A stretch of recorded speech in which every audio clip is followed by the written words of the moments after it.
नमस्कार, जनप्रवाद सुपरफास्ट में आपका स्वागत है। मैं हूं हेमेंद्र सिंह। नजर डालते हैं आज की सुर्खियों पर। रूस ने मिसाइलों और बमों से तबाह किए यूक्रेन के 10 शहर। रुक रुक कर आ रही है धमाकों की आवाजें, हर तरफ मची तबाही। रूसी हमले से जपोरिजिया न्यूक्लियर प्लांट में लगी भीषण आग। अगर इसमें ब्लास्ट हुआ तो चेरनोबिल से 10 गुना बड़ा होगा हादसा। IAEA के महानिदेशक ने यूक्रेन को दी गंभीर खतरे की चेतावनी। परमाणु ऊर्जा संयंत्र में लगी आग को लेकर पीएम से की बात। न्यूक्लियर प्लांट पर रूसी हमले के बाद पूरी दुनिया में खलबली। बाइडेन और जॉनसन ने यूक्रेन के राष्ट्रपति से फोन पर की बात। यूक्रेन के राष्ट्रपति जेलेंस्की ने पुतिन से किया मुलाकात का अनुरोध। बोले, मैं काटता नहीं हूं, आइए समस्या पर बैठकर करें बात। यूक्रेन से जारी जंग के बीच रूस को अमेरिका का खुला प्रस्ताव। का हमले रोकें राष्ट्रपति पुतिन, हटा लिए जाएंगे सभी प्रतिबंध। खार्किव में फंसे भारतीयों को रक्षा मंत्रालय ने जारी किया परामर्श। का भरपेट भोजन करने से बचें और राशन बचाने पर दें ध्यान। रूस यूक्रेन युद्ध का शिकार हुआ एक और भारतीय छात्र गंभीर हालत में कीव के एक अस्पताल में भर्ती। यूक्रेन के सुमी में भारी बमबारी के बीच फंसे 1000 भारतीय छात्र। कहा 8 दिन से बंकरों में है, खाना भी होने वाला है खत्म। वायुसेना सहित 30 उड़ानों से लाए गए 6400 भारतीय नागरिक। ऑपरेशन गंगा के तहत अब तक यूक्रेन से लौटे 18,000 लोग। यूक्रेन से सुरक्षित लौटे भारतीयों से मिले प्रधानमंत्री नरेंद्र मोदी। छात्रों ने पीएम के घर वापसी के अपने अनुभव किए साझा। राहुल गांधी ने यूक्रेन में फंसे छात्रों का वीडियो किया ट्वीट। का भारतीयों को निकालना आसान नहीं, सरकार का कर्तव्य। यूक्रेन से आने वाले छात्रों के लिए स्वास्थ्य मंत्रालय ने जारी की सलाह। का अगर टीकाकरण नहीं कराया तो तुरंत लगवाएं टीका। क्वाड समिट की बैठक में उठा यूक्रेन रूस जंग का मुद्दा। पीएम मोदी बोले, बातचीत और कूटनीति से निकाला जाए हल। भारत ने संयुक्त राष्ट्र सुरक्षा परिषद की बैठक में रखा अपना पक्ष। का अफगानिस्तान और आसपास के क्षेत्रों में आतंकवाद रोकना जरूरी। यूपी विधानसभा के छठे चरण में 56% हुआ मतदान। बागी बिगाड़ सकते हैं कई दिग्गजों के समीकरण। अंतिम चरण के चुनाव के लिए पीएम मोदी ने काशी में डाला डेरा। 26 घंटे घूमेगा रथ, तीनों विधानसभाओं में करेंगे रोड शो।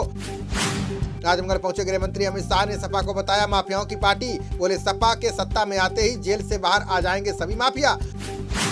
सपा अध्यक्ष अखिलेश यादव भी आज वाराणसी में करेंगे रोड शो। वहीं काशी विश्वनाथ में पूजा अर्चना करेंगे राहुल प्रियंका।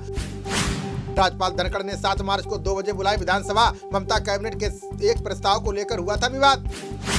अंतरिक्ष में टकराने की कगार पर 2 विशालकाय ब्लैक होल। खगोलीय घटना से अंतरिक्ष के समय चक्र में आ सकता है बदलाव। बिहार के भागलपुर में बम विस्फोट में 7 लोगों की गई जान। घर में पटाखा बनाने का होता था काम, रेस्क्यू ऑपरेशन जारी। देश में कोरोना के मामलों में लगातार देखी जा रही है गिरावट। पिछले 24 घंटों में आए 6396 केस, 201 लोगों की चली गई जान। देश में एक्टिव मामलों की संख्या घटकर हुई 69,897। वहीं अभी तक 5,14,589 लोगों की जा चुकी है जान। दिल्ली एनसीआर में आज तेज हवाओं के साथ खिली रहेगी धूप। अधिकतम तापमान 30 डिग्री सेल्सियस तक पहुंचने की संभावना। ब्रिटेन और भारत ने शुरू की सस्ती कोल्ड स्टोरेज परियोजना। खाद्य और वैक्सीन आपूर्ति श्रृंखलाओं को मजबूत करने में मिलेगी मदद। कर्नाटक विधानसभा में आज बजट पेश करेंगे सीएम बसवराज बोम्मई। कांग्रेस ने विभिन्न मुद्दों को लेकर सरकार को घेरने की बनाई रणनीति। 15 मार्च से राजस्व और व्यय की रोजाना निगरानी करेगा वित्त मंत्रालय। राजकोषीय घाटे को कम करने के लिए सरकार ने बनाया प्लान। पाकिस्तान को पश्चिमी नदी परियोजना के आंकड़े मुहैया कराएगा भारत। सिंधु जल स्थायी आयोग की वार्षिक बैठक में हुआ फैसला। यूक्रेन में बड़ी संख्या में बिहारी छात्र होने से सीएम नीतीश आश्चर्यचकित। बोले, इससे पता चलता है कि भारत में मेडिकल की पढ़ाई बेहद महंगी। ऑनलाइन कक्षाओं में शहरी झुग्गी बस्ती की छात्राओं की उपस्थिति कम। उचित साधन न होने से 67% लड़कियां शिक्षा से रहीं दूर। मणिपुर के 12 मतदान केंद्रों पर 5 मार्च को दोबारा होगी वोटिंग। आयोग ने उपद्रवियों द्वारा ईवीएम को नुकसान पहुंचाना बताया कारण। प्रियंका गांधी ने भाजपा, सपा और बसपा पर लगाया आरोप। बोली, समाज को जाति और धर्म के आधार पर बांट रही हैं पार्टियां। सड़क मंत्रालय ने दुर्घटना दावों के निपटान के लिए जारी किए नए नियम। समय सीमा तय, विस्तृत दुर्घटना रिपोर्ट की प्रक्रिया की गई आसान। हरियाणा बोर्ड की 10वीं और 12वीं की परीक्षा की तारीखों का ऐलान। 30 मार्च को 12वीं और 31 मार्च को शुरू होगी 10वीं की परीक्षा। केंद्र सरकार ने 9 रक्षा उपकरणों के डिजाइन और विकास को दी मंजूरी। मेक इन इंडिया के तहत भारतीय कंपनियों को 90% धन देगी सरकार। दूसरे कार्यकाल के लिए चुनाव लड़ेंगे फ्रांस के राष्ट्रपति मैक्रों। 10 और 24 अप्रैल को 2 चरणों में पूरी होगी चुनाव की प्रक्रिया। आप विधायक अखिलेश पति त्रिपाठी सड़क हादसे में गंभीर रूप से घायल। इलाज के लिए लखनऊ के मेदांता अस्पताल में कराया गया भर्ती। भारत ने अफगानिस्तान को पाकिस्तान के रास्ते भेजी गेहूं की दूसरी खेप। 2000 मीट्रिक टन गेहूं से अफगान में भोजन का संकट होगा दूर।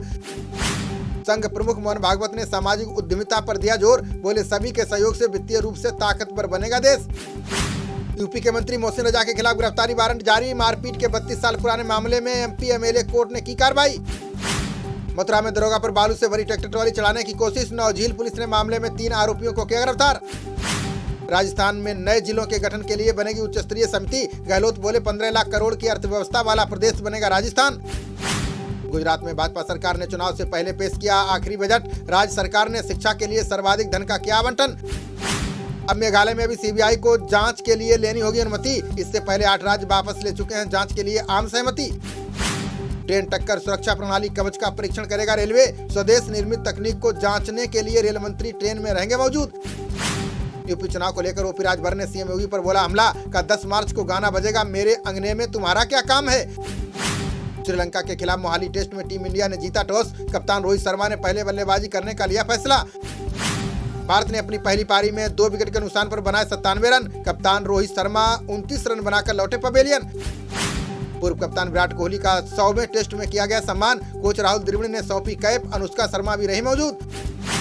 खबरों का सिलसिला जारी रहेगा। देखते रहिए जनप्रवाद। नमस्कार।